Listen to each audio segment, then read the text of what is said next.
Hello साथियों, कहते हैं कि काम करो ऐसा कि एक पहचान बन जाए।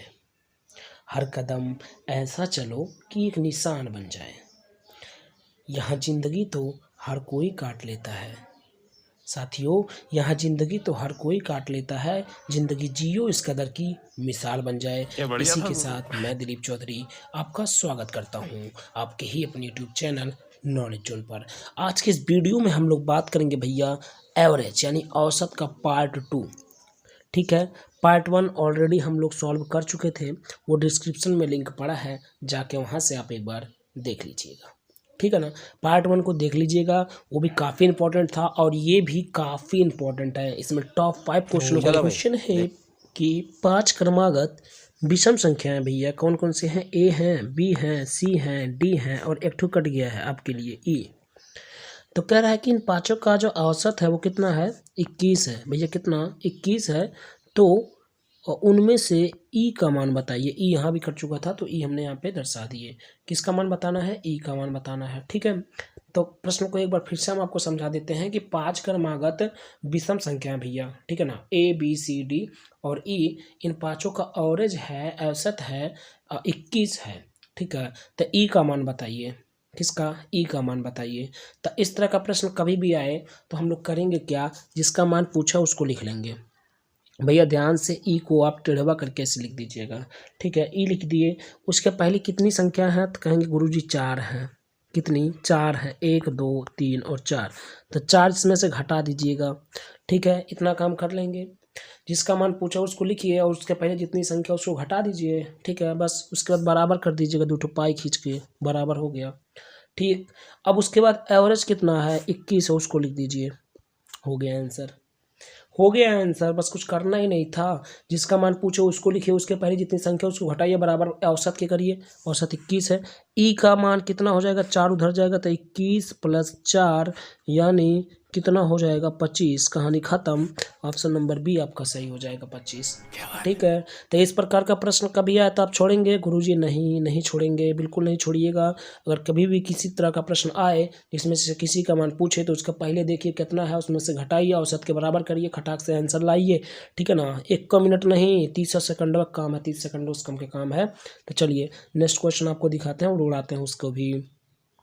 अगला प्रश्न है साथियों कि 6 क्रमागत सम संख्याएं हैं। ठीक है ना, 6 क्रमागत सम संख्याएं हैं, कौन कौन से हैं, A B C D E और एफ है। जिसमें से ए का मान दिया है, किसका, ए का मान दिया है 8। कितना, 8 है। तो उन सभी का औसत बताना है साथियों, उनका औसत बताना है। तो अगर इस तरह का प्रश्न आए तो कुछ नहीं, ए लिखिए जिसका मनवा दिया है ए, प्लस ए के बाद कितनी संख्या है, 1 2 3 4 और 5, 5 संख्या जोड़ दीजिए 5। ए का मान कितना, कहेंगे गुरुजी 8 है, तो 8 लिख दिए प्लस 5 यानी 8 5 कितना, 13। कहानी खत्म। यानी जो औसत होगा वो कितना होगा, 13 होगा। कितना, 13। कितना आसान है गुरुजी, बिल्कुल सही है। नेक्स्ट क्वेश्चन को देखेंगे। नेक्स्ट क्वेश्चन है कि एक जहाज है, एक जहाज है जो 10 किलोमीटर प्रति घंटा की गति से कुछ दूरी को तय कर जाती है। एक जहाज है जो कि जहाज, ऐसा जहाज हम तो बना भी नहीं पाएंगे। ऐसा जहाज है, पनिया में चल रहा है, खड़ खड़ खड़ कर ना, 10 किलोमीटर प्रति घंटा की स्पीड से चल रहा है, कुछ दूरी को तय कर जाता है। ठीक है, और जब वापस आता है तो 15 किलोमीटर प्रति घंटा की स्पीड से और तेज आ रहा है, भन भन भन भन। ठीक है ना, 15 किलोमीटर प्रति घंटा की स्पीड से लौट रहा है। तो कह रहा है कि कुल दूरी के लिए उसकी औसत गति कितनी थी। गया 10 की स्पीड पे, आया 15 की स्पीड पे। ध्यान दीजिएगा, गया 10 पे, आया 15 पे, तो कह रहा है उसकी औसत गति क्या होगी। तो भैया लोग ऐसे स्थिति में हम लोग करेंगे क्या, सिंपल सी बात। अगर आपसे कभी इस तरह का प्रश्न पूछे, इस तरह का प्रश्न पूछे कि उसकी स्पीड जाने में कुछ और है और आने में कुछ और है, यानी स्पीड समान ना हो जाने में और आने में। अगर स्पीड समान नहीं है तो उसके लिए एक फार्मूला हम आपको बताते हैं, उसी का याद रखिएगा, उसी पे आपका आंसर आ जाएगा। ठीक है, जैसे यहाँ पे गया था किसी दूसरे स्पीड पे और आ रहा है किसी दूसरे स्पीड पे। तो अगर इस प्रकार का कभी भी प्रश्न बने कि उसकी स्पीड जाने में कुछ और हो और आने में कुछ और हो, तो हम लोग क्या करेंगे, उसके लिए होती है औसत गति बराबर, ठीक है, क्या होता है, औसत गति बराबर होता है 2xy बटे x प्लस वाई। इसी पे रख दीजिएगा भैया, बड़े आसानी से आपको आंसर मिल जाएगा। जहाँ पे क्या होता है देखिए, 2 तो 2 ही होगा, x हम मान लेंगे कि जाने वाली गति है और y आने वाली गति है। जैसे जाने वाला यहाँ कितना हो गया 10, यानी ये x हो गया, और आने वाला क्या है 15, यानी ये y हो गया। ठीक है, बस इसी पर रख देते हैं। देखिए हो जाएगा 2 × 10 × 15, क्योंकि 2xy था, बटे 10 प्लस 15। इसको ऊपर वाले को हल करेंगे तो 15 रही हम 150 और 1.5 दूना 300, ऊपर आएगा 300 और नीचे कितना आएगा 15 10 25, ऊपर 300 नीचे 25, 25 से भाग करेंगे तो 25 से करना 25, ठीक है ना, और 25 दूना 50, कितना आया 12, यानी यहाँ से राइट आंसर होगा 12 किलोमीटर प्रति घंटा। ठीक है ना, 12 किलोमीटर प्रति घंटा, बस इसका यही राइट आंसर हो जाएगा। अगर इस प्रकार का कभी भी प्रश्न बनेगा तो क्या करेंगे 2xy बटे x प्लस वाई। ठीक है, कहानी खत्म हो जाएगा प्रश्न का। ठीक है, नेक्स्ट क्वेश्चन को देखेंगे। नेक्स्ट क्वेश्चन है कि एक कक्षा है, ठीक है, ये एक है, थोड़ा सा यहाँ भी गलती हो गया है। एक कक्षा में कितने छात्र हैं भैया, 40 छात्र हैं। कितना 40, जिनकी औसत कितना है 15 वर्ष है।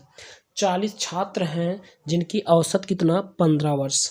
ठीक है, तो कह रहा है 10 नए छात्र के आ जाने से औसत आयु में 0.2 वर्ष की वृद्धि हो जाती है। 10 छात्र और आ जाते हैं तो 0.2 वर्ष क्या हो जा रहा है, बढ़ जा रहा है। नए छात्रों की औसत आयु बताइए, नए छात्रों की।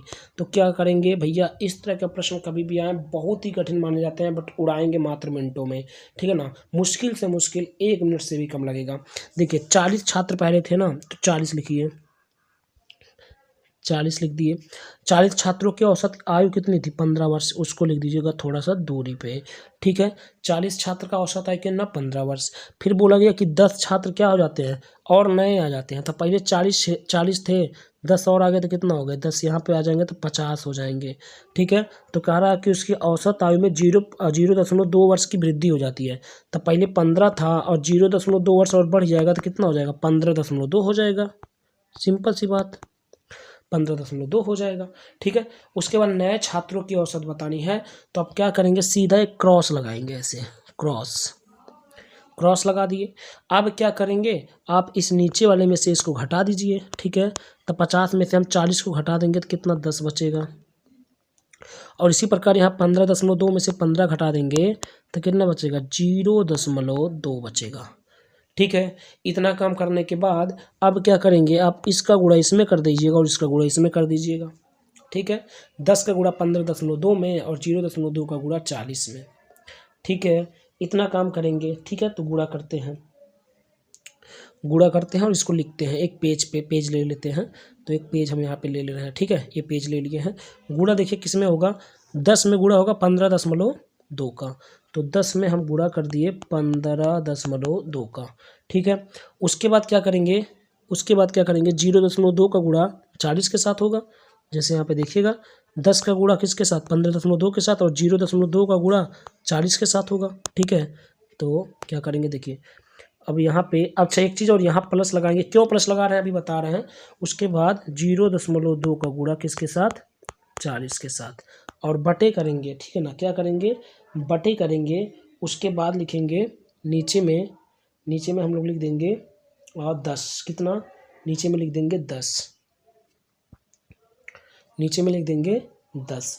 ठीक है, अब देखिएगा 10 क्यों लिखे हैं, क्योंकि ये वाली संख्या लिखी जाएगी, ये वाली। ठीक है, इनका डिफरेंस लिखा जाएगा 10। अब उसके बाद क्या करेंगे, इसको हल करेंगे तो ये हो जाएगा 152 प्लस 8 बटे 10। 152 8 कितना 160 बटे 10, काटेंगे तो आ जाएगा 16। कितना आ जाएगा 16 आ जाएगा। तो यहाँ से राइट आंसर क्या निकल के आएगा 16 वर्ष। ठीक है ना, ये डी वाला ऑप्शन सही हो जाएगा। अब ध्यान से समझिएगा यहाँ प्लस क्यों लगाया गया है, यहाँ माइनस भी आता है। ये ध्यान से समझिएगा क्यों यहाँ प्लस लगाया गया और कब यहाँ पे माइनस आता है। ठीक है, कब यहाँ प्लस आएगा और कब यहाँ माइनस आएगा, इस चीज़ को ध्यान से देखिएगा। बाकी किसी चीज़ में आपको डाउट नहीं होगा, ध्यान से समझिएगा। यहाँ देखिए 10 का गुणा इसके साथ होगा, यहाँ वाली कलर चेंज करते हैं, यहाँ वाली संख्या का गुणा इसके साथ, यहाँ वाली संख्या का गुणा इसके साथ। ठीक है, और बटे फिर यहाँ वाली संख्या होती है। ठीक है, इतना तो हो गया काम। प्लस कब आएगा, माइनस कब आएगा? देखिए, अगर ध्यान से सुनिएगा, अगर यहाँ पे जो संख्या है और यहाँ पे जो संख्या है, कहाँ पे, यहाँ पे, ठीक है, यानी उसके जस्ट नीचे, जैसे 40 यहाँ और 50 यहाँ, इन दोनों संख्याओं में, ठीक है, ऐसे यहाँ भी 15 और यहाँ, ठीक है। जैसे देखिए, अगर ये संख्या इस संख्या से छोटा है तो ये संख्या भी इस संख्या से छोटा होना चाहिए। आया बात समझ में? क्या बोले, पहला कंडीशन प्लस होने के लिए, प्लस होने के लिए कंडीशन सुनिएगा, माइनस कब होगा उसका कंडीशन बाद में बताएंगे। फिर से सुन लीजिए, अगर यहाँ वाली संख्या इस संख्या से छोटा है तो ये संख्या भी इस संख्या से छोटा होना चाहिए, तब प्लस आएगा। जैसे यहाँ देखिए 40 जो है वो 50 से छोटा है, तो इसी तरह 15 जो था वो 15.2 से छोटा है, ठीक है, तो प्लस हो गया। दूसरी कंडीशन प्लस के लिए क्या होगा, अगर यहाँ वाली संख्या इस संख्या से बड़ी है, हालांकि यहाँ पे नहीं है, अगर यहाँ वाली संख्या इस संख्या से बड़ी है तो यहाँ वाली संख्या भी इस संख्या से बड़ी होनी चाहिए, ठीक है, तब प्लस आएगा, तब प्लस आएगा। यानी ये संख्या अगर बड़ा है तो ये भी संख्या बड़ा होना चाहिए इसके नीचे वाली संख्याओं से, और ये संख्या अगर छोटा है तो ये संख्या भी छोटी होनी चाहिए इसके नीचे वाली संख्याओं से, तब प्लस आएगा, ठीक है। दो कंडीशन हो गए। अब नेगेटिव के लिए क्या होगा, नेगेटिव के लिए आप क्या करेंगे, देखिए, नेगेटिव के लिए अगर ये बड़ा है और ये छोटा है, ये अगर जितना मान लेते हैं ये बड़ा हो और ये छोटा हो, तो ये क्या हो जाए, ये छोटा हो जाए और ये बड़ा हो जाए, मतलब इन दोनों में अगर ये बड़ा हो रहा है तो ये छोटा हो जाए, और ये छोटा हो रहा है तो ये बड़ा हो जाए, मतलब समान नहीं होना चाहिए, उसमें समान हो रहे थे इसमें समान नहीं होने चाहिए, ठीक है। चलिए, तो ये कंडीशन था, इसलिए यहाँ प्लस हुआ और इसका राइट आंसर हुआ 10 16 सॉरी 10 बोल दिए, इसका राइट आंसर 16 है, तो 16 आपका